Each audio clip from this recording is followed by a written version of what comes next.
Muy buenos días. Cuando hace varias semanas atrás decidimos seguir esta serie, el tercer volumen de 7 semanas en Salmos, no pensamos que íbamos a comenzar con el Salmo 118. Después de estudiar Romanos 8 la semana pasada, hablar de la suficiencia de Dios y de la suficiencia del Dios de la gracia y la suficiencia de la gracia de Dios, pues ahora comenzar con este salmo que es el último que el Señor cantó antes de ir a la cruz, pues realmente nos emociona, nos desafía y nos bendice. Qué precioso culto hemos tenido ayer. Qué hermosa palabra es la que nuestro hermano Fernando, que además es el autor del libro devocional de estas 7 semanas en Salmos, nos presentó. Él tituló su mensaje, Tienes que decirlo, Dios es bueno. ¿Y cómo no vamos a decirlo? Y lo vamos a repetir una y otra vez a lo largo de esta semana. Los Salmos 113 al 118 comprenden una rica alabanza a Dios de 6 salmos, comúnmente conocida como el Jalel egipcio. Jalel significa alabanza en hebreo y se cantaban durante la Pascua, en Pentecostés y en la fiesta de los tabernáculos, pero tenía su mayor sentido en la fiesta de la Pascua, que celebraba la liberación de los judíos de Egipto. Esta historia está contenida en Éxodo capítulo 12 al capítulo 14. Tradicionalmente, los Salmos 113 y 114 se cantaban antes de la comida de la Pascua y los Salmos 115 al 118 después de la comida. El Salmo 118 sería con toda probabilidad el himno que Cristo y los discípulos cantaron antes de abandonar el aposento alto la noche en que Cristo fue entregado.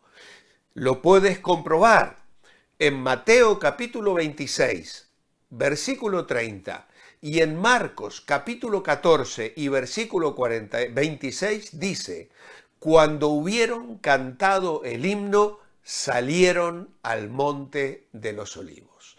Así que ahí tenemos la cita bíblica y aquí tenemos el salmo preciso que el Señor cantó. Hay otros 2 notables grupos de alabanza en el Salterio. El gran Jalel, que va del Salmo 120 al 136, y el Jalel final, que son los salmos comprendidos entre el 145 y el Salmo 150. Es indudable que cada salmo en el grupo tuvo su propia historia literaria, pero juntos eran llamados el Jalel egipcio, un acto de alabanza, un comentario cantado de la historia que tenemos relatada en Éxodo capítulo 6, versículos 6 y 7, donde leemos de la siguiente manera, por tanto dirás a los hijos de Israel, yo soy Jehová, y yo os sacaré de debajo de las tareas pesadas de Egipto, y os libraré de su servidumbre, y os redimiré con brazo extendido y con juicios grandes, y os tomaré por mi pueblo y seré vuestro Dios. Y vosotros sabéis que yo soy el Señor vuestro Dios, que os sacó de debajo de las tareas pesadas de Egipto. El Salmo 113 adjudica todo el suceso al Señor, como es obvio a su dignidad exaltada al exaltar al pobre y al necesitado. El Salmo 114 registra majestuosamente el Éxodo, mostrando cómo el Creador administra su creación para beneficio de su pueblo. Los Salmos 115 y 116 se equilibran uno al otro al ser rescatados de la muerte espiritual, el 115, y la muerte física, el 116 respectivamente. Así que vemos aquí la comunidad y también el individuo. Y luego tenemos el Salmo 117 que amplía la verdad del Éxodo a sus límites mundiales. Lo que fue hecho para Israel fue hecho para todos.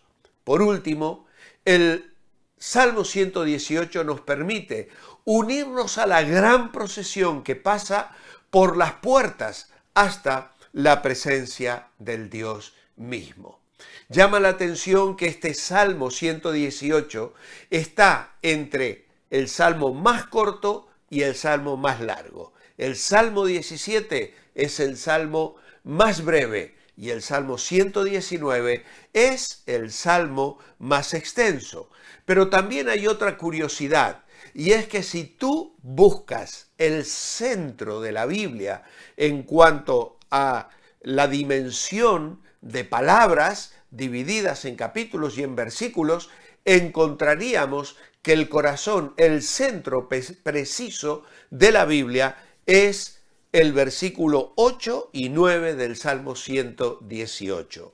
Mejor es confiar en el Señor que confiar en el hombre. Mejor es confiar en el Señor que confiar en príncipes. Este salmo, junto con el Salmo 110, es intensamente mesiánico. Y otra curiosidad y muy importante es que es el salmo más citado en el Nuevo Testamento. Mateo 21:9, Mateo 21:42, Mateo 23:39, Marcos 11:9 y 10, Marcos capítulo 12, versículo 10 y 11, Lucas capítulo 13, versículo 35, capítulo 19, versículo 38, Lucas capítulo 20, versículo 17, Juan capítulo 12, versículo 13, y Hechos capítulo 4, versículo 11, Hebreos 13, 6 y finalmente Primera de Pedro capítulo 2 y versículo 7, donde se habla de la piedra que los edificadores desecharon y que ha venido a ser cabeza del ángulo. De este salmo se toman las palabras que cantaban los niños cuando el Señor entró en el pollino en Jerusalén. Bendito el que viene en el nombre del Señor. Bendito el que viene en el nombre del Señor. Y esto indignaba a los fariseos, porque entendían lo que el Salmo decía. Y el Señor dijo, si estos callaran, las piedras clamarían. No se identifica en este Salmo ni el autor ni las circunstancias específicas del Salmo. Se podrían suponer dos posibilidades razonables. Se escribió primero durante la época de Moisés y posteriormente al Éxodo. O en segundo lugar, fue escrito algún tiempo después que los judíos regresaran a Jerusalén desde el exilio. Probablemente fue lo primero, debido a la naturaleza del jalel egipcio, especialmente el Salmo 114. En segundo lugar, por el uso de la comunidad judía, especialmente cuando celebran la Pascua, la salida de Egipto, la estrecha semejanza con la experiencia de Moisés en el Éxodo, y luego la notable semejanza en el lenguaje que vamos a encontrar, por ejemplo, entre el versículo 14 del Salmo 118, mi fortaleza y mi cántico es el Señor, y Él me ha sido por salvación, con Éxodo capítulo 15, versículo 2, que es el cántico de Moisés. También el versículo 15 y 16, con Éxodo 15, 6 y 12.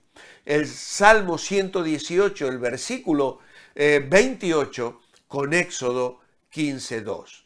Y finalmente, el sentido específicamente mesiánico en relación con la redención llevada a cabo por Cristo, nuestra Pascua, de la que habla Pablo en 1 Corintios capítulo 5 y el versículo 7.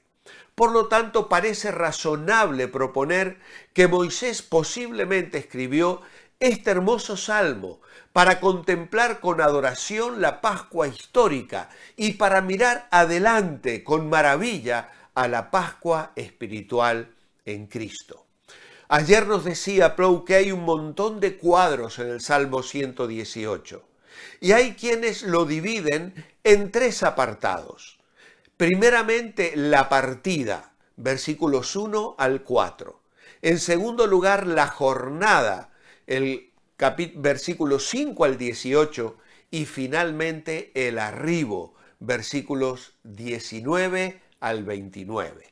Y si volvemos a recordar que es un salmo escrito y cantado para celebrar el viaje, el éxodo, la Pascua, la salida, el recorrido y la llegada, la jornada que el pueblo de Israel vivió y finalmente la entrada en la tierra prometida. Dios es bueno y merece ser alabado. Nosotros esta semana vamos a prestar atención a las voces que se pueden distinguir en su lectura. Y hoy, versículos 1 al 4, tenemos la voz de Israel o del pueblo escogido.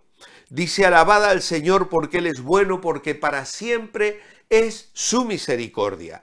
Diga ahora Israel que para siempre es su misericordia. Diga ahora la casa de Aarón que para siempre es su misericordia. Digan ahora los que temen al Señor que para siempre es su misericordia. Cada habitante debía pasar revista a su pasado de grandeza y recoger páginas de memoria y liberación.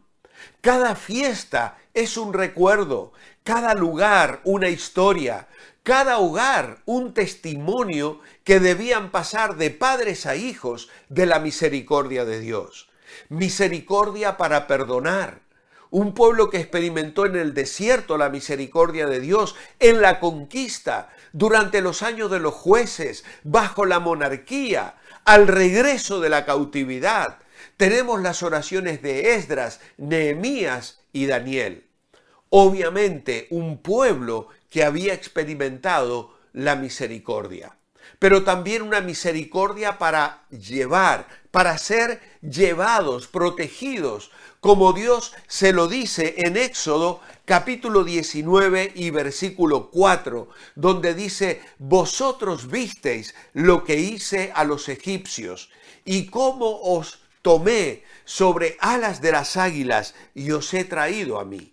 Ahora pues, si diereis oído a mi pacto, a mi voz y guardareis mi pacto, vosotros seréis mi especial tesoro sobre todos los pueblos, porque mía es toda la tierra. Y vosotros me seréis un reino de sacerdotes y gente santa. Estas son las palabras que dirás a los hijos de Israel. Así que una misericordia para experimentar, una misericordia para llevar, una misericordia para amparar.